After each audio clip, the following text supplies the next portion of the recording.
জয় Bharat party আৰু ঝাৰখণ্ড মুক্তি মৰ্চাৰ বাহিৰে যিমান দলবিলাক আছে ৰাজনৈতিক দলবিলাক এই দলবিলাকে এইবাৰ আদিবাসীৰ ভোটৰ আশা নকৰাই ভাল। বন্ধুসকল, আজি আমি ডিমাকুছী আশা ভৱনত ওদালগুৰি জিলা সমিতি আশা আৰু বিভিন্ন আঞ্চলিক সমিতি লগতে আদিবাসী জানিশক্তি সংগঠিৰ উমৈহতীয়াভাৱে আজি আমি সংবাদমেলৰ আয়োজন কৰিছোঁ।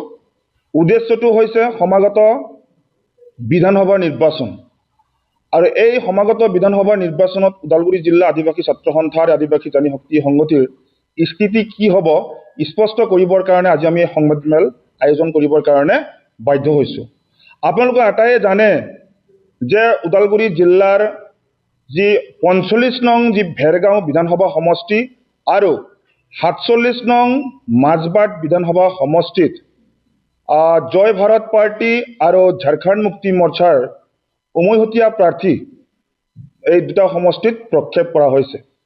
এই প্ৰক্ষেপিত দুগৰাকী প্ৰাৰ্থীক আদিবাসী ছাত্ৰ সন্থাই পূৰ্ণ সমৰ্থন আগবঢ়াইছে আৰু সেই হিচাপত আজি আমি এই সংবাদমেল যোগেদি আমি আদিবাসী ৰাইজক আমি আহ্বান জনাব বিচাৰিছোঁ যে এই ভেৰগাঁও আৰু মাজবাট সমষ্টিত যি দুগৰাকী প্ৰাৰ্থী ভেৰগাঁও সমষ্টিত আদিবাসী ছাত্ৰ সন্থাৰ প্ৰাক্তন যুৱ নেতা প্ৰভাত দাস পানিকা ডাঙৰীয়া আৰু ৪৭ নং মাজবাট বিধানসভা সমষ্টিত আদিবাসী জাতীয় নায়ক প্ৰদীপ নাগ দেৱৰ সহধৰ্মিনী প্ৰীতি ৰেখা বাৰ্লা ডাঙৰীয়াক প্ৰাৰ্থিত্ব তেখেতে আগবঢ়াইছে।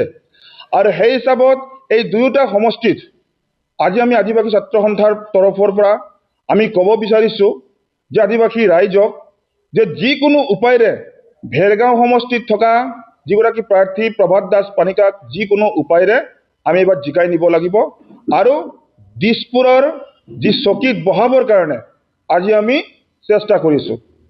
আজি আমি স্বতঃস্ফূৰ্তভাৱে আদিবাসী ছাত্ৰ সন্থা হিচাপে আমি ৰাজনৈতিক যুদ্ধ আৰম্ভ কৰিবৰ কাৰণে ওলাইছোঁ। আপোনালোকে জানেই যে অসমত শোষিত বঞ্চিত এই আদিবাসীসকলক বিগত সময়ত যিকেইটা চৰকাৰ বিজেপি চৰকাৰে আমাক যিখিনি প্ৰতিশ্ৰুতি দিছিলে যে অসমত চৰকাৰ হ'লে বা কেন্দ্ৰত যদি বিজেপি চৰকাৰ হ'লে আদিবাসী জনগোষ্ঠীৰ যিবিলাক জ্বলন্ত সমস্যাবিলাক আছে এই জ্বলন্ত সমস্যাবিলাক তেখেতসকলে সমাধান কৰিম বুলি কৈছিল, কিন্তু আজিলৈকে এটা প্ৰতিশ্ৰুতি তেখেতসকলে পূৰণ কৰিব নোৱাৰে। সম্পূৰ্ণ প্ৰতিশ্ৰুতি ফুটুকাৰ ফেনলৈ পৰিণত হৈছে, যাৰ ফলস্বৰূপে আমি ক্ষোভিত হৈ আদিবাসী জনগোষ্ঠীৰ অস্তিত্ব বচাই ৰাখিবৰ কাৰণে, আমাৰ সংস্কৃতি বচাই ৰাখিবৰ কাৰণে, আমাৰ স্বাভিমান বচাই ৰাখিবৰ কাৰণে আজি আমি এই যিটো ৰাজনৈতিক যুদ্ধ আৰম্ভ কৰিবলৈ ওলাইছোঁ। আৰু ভেৰগাঁও সমষ্টিত যিগৰাকী প্ৰাৰ্থী প্ৰভাত দাস পানিকাক আমি এইবাৰ চলে বলে কৌশলে এইবাৰ আমি জিকাই নিবৰ কাৰণে অপ্ৰাণ আমি চেষ্টা কৰিছোঁ আৰু আদিবাসী ছাত্ৰ সন্থাই একত্ৰিত হৈছোঁ আৰু আদিবাসী ৰাইজক আমি আহ্বান জনাব বিচাৰিছোঁ যে ভেৰগাঁও সমষ্টিৰ যিমানবিলাক আমাৰ আদিবাসী পৰিয়াল আছে যাতে সমাগত যি বিধানসভা নিৰ্বাচন যি ৯ এপ্ৰিল তাৰিখে হ'ব, ভোটদান প্ৰক্ৰিয়া হ'ব, এই ভোটদানত যাতে ঝাৰখণ্ড মুক্তি মৰ্চা আৰু জয় ভাৰত পাৰ্টি যি উমৈহতীয়া যিগৰাকী প্ৰাৰ্থী প্ৰভাত দাস পানিকা দেৱক যি প্ৰতীক চিহ্ন আছে, ধনু কাৰ্ডৰ যি প্ৰতীক চিহ্ন আছে, এই ধনু কাৰ্ডৰ প্ৰতীক চিহ্নত যাতে সকলোৱে ভোট দিবৰ কাৰণে আমি মুকলিভাৱে আজি আদিবাসী ছাত্ৰ সন্থাই আমি আদিবাসী ৰাইজক আমি আহ্বান জনাইছোঁ। আৰু এই যিটো সমাগত বিধানসভাৰ নিৰ্বাচনত আমি দেখিবলৈ পাইছোঁ বহুত তেনেকুৱা বিজেপি দলৰ সৈতে মিতালি কৰি বিজেপিৰ চামচা কৰি কিছুমান আদিবাসী কিছুমান ছাত্ৰ সন্থাৰ কিছুমান কৰ্মীয়ে কিছুমান বিষয়ববীয়াই আজি খেলি মেলি সৃষ্টি কৰিবৰ কাৰণে তেখেতসকলে আগুৱাই আহিছে।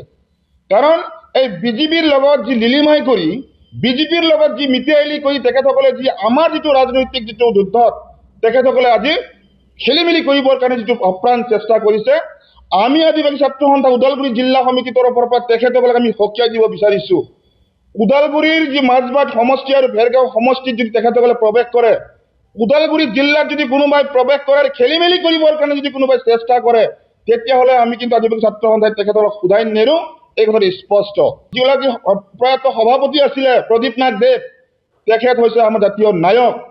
তেখেতৰ যি সপোন আছিল আদিবাসী জনগোষ্ঠীৰ কাৰণে যিখিনি সপোন দেখিছিল তেখেতে আৰু তেখেতৰ সপোন পূৰাবৰ কাৰণে যিগৰাকী তেখেতৰ সহধৰ্মিনী আজি ওলাই আহিছে, ইলেকশ্যনত অৱতীৰ্ণ হৈছে আৰু তেখেতক যদি কোনোবাই খেলি মেলি কৰিবৰ কাৰণে চেষ্টা কৰিব তেতিয়াহ'লে কিন্তু তেখেতসকলৰ ওপৰত আদিবাসী ছাত্ৰ সন্থাই বিহিত ব্যৱস্থা ল'বৰ কাৰণে আমি বাধ্য হ'ম, এই কথাটো স্পষ্ট কৰি দিছোঁ। আপোনালোকে যিটো দলতে নাথাকক কিয় সেই দল ত্যাগ কৰি আহি আমাৰ যি দুগৰাকী প্ৰাৰ্থী আছে এই প্ৰাৰ্থীসকলৰ সৈতে সংগ দিয়ক আৰু কেনেকৈ আমি জিকাই ল'ব লাগে তাৰ কাৰণে আমাক সংগ দি পেলাই আমাৰ সৈতে কাম কৰিবৰ কাৰণে তেখেতসকলক আমি আহ্বান জনাইছোঁ। কাৰণ আপোনালোকৰ ৰাজনীতিয়ে এই জাতিতকৈ কেতিয়াও ডাঙৰ হ'ব নোৱাৰে। গতিকে জাতি প্ৰথমতে চিন্তা কৰিব লাগিব, তাৰপিছত আপোনালোকে ৰাজনীতি কৰিব। এই কথাটো আজি আমি আপোনালোকক স্পষ্টভাৱে কৈ দিব বিচাৰিছোঁ। কাৰণ ভেৰগাঁও সমষ্টিত আমাৰ যিহেতু যথেষ্ট সংখ্যক আমাৰ ভোট আছে, এই ভোটৰ ওপৰত ভিত্তি কৰি আৰু আমি আহ্বান জনাব বিচাৰিছোঁ সকলো ৰাইজক যে জয় ভাৰত পাৰ্টি আৰু ঝাৰখণ্ড মুক্তি মৰ্চা উমৈহতীয়া প্ৰাৰ্থীক ইতিমধ্যে সকলো জাতি ধৰ্ম বৰ্ণ ভাষা নিৰ্বিশেষে আজি সঁহাৰি দিবৰ কাৰণে সক্ষম হৈছে।